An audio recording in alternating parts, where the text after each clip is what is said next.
നമുക്കായി ബാക്കി വെച്ചിട്ടുള്ളത് ഇനി എത്ര സൂര്യോദയം എന്ന് ആർക്കറിയാം. നമ്മൾ എത്ര ടെൻഷൻ അടിച്ചാലും സംഭവിക്കാനുള്ളത് സംഭവിക്കും. വാരിക്കൂട്ടിയതൊന്നും കൊണ്ടുപോകാനാവാത്ത ഒരു യാത്രയുണ്ട് ജീവിതത്തിൽ. തിരിച്ചുവരവില്ലാത്ത ഒരു യാത്ര. അഹംഭാവം മാറ്റിവെച്ച് കിട്ടുന്ന ദിവസങ്ങൾ ഭാഗ്യമെന്ന് കരുതി സന്തോഷത്തോടെ ജീവിക്കൂ. നമുക്ക് കൊണ്ടുപോകാനുള്ളത് ദാനധർമ്മമാണ്. ചിരിക്കുക, സഹായിക്കുക, സ്നേഹിക്കുക. ഇന്നത്തെ സന്തോഷങ്ങൾ ഇന്ന് അനുഭവിക്കാതെ നാളത്തേക്ക് മാറ്റിവെക്കരുത്. കാരണം ഇന്ന് മാത്രമേ നമ്മുടെ കയ്യിലുള്ളൂ.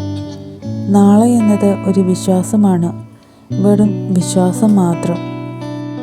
നമ്മെ തെറ്റിദ്ധരിച്ചവരെ തിരുത്താൻ പോകാതിരിക്കുന്നതാണ് നല്ലത്. നമ്മെ മനസ്സിലാക്കിയ ചിലരുണ്ടാകും, അവരെ നഷ്ടപ്പെടാതെ നോക്കിയാൽ മതി. ഓരോ മനുഷ്യനും ഓരോ പാഠപുസ്തകങ്ങളാണ്. പലവിധ അനുഭവങ്ങളാൽ തിങ്ങി നിറഞ്ഞ ഒരു പാഠപുസ്തകം. പരാജിതരുടെയും ജയിച്ചവരുടെയും ജയിച്ചിട്ടും തോറ്റുപോയവരുടെയും ഒരു പാഠപുസ്തകം. ചിലർ നമ്മെ ചിരിപ്പിച്ചും മറ്റു ചിലർ കണ്ണ് നനയിച്ചും ജീവിതത്തിൽ വന്നു പോകുന്നു. മനുഷ്യൻ ആദ്യം പഠിക്കേണ്ടതും തിരിച്ചറിയേണ്ടതും മനുഷ്യനെ തന്നെയാണ്. വിലപ്പെട്ട സമ്മാനങ്ങളെക്കാൾ വിലപിടിപ്പുള്ളതാണ് ഒരു നല്ല വാക്ക്. സമ്മാനങ്ങൾ നൽകുന്ന സന്തോഷം ഒരു നിമിഷം മാത്രമേ നിലനിൽക്കൂ.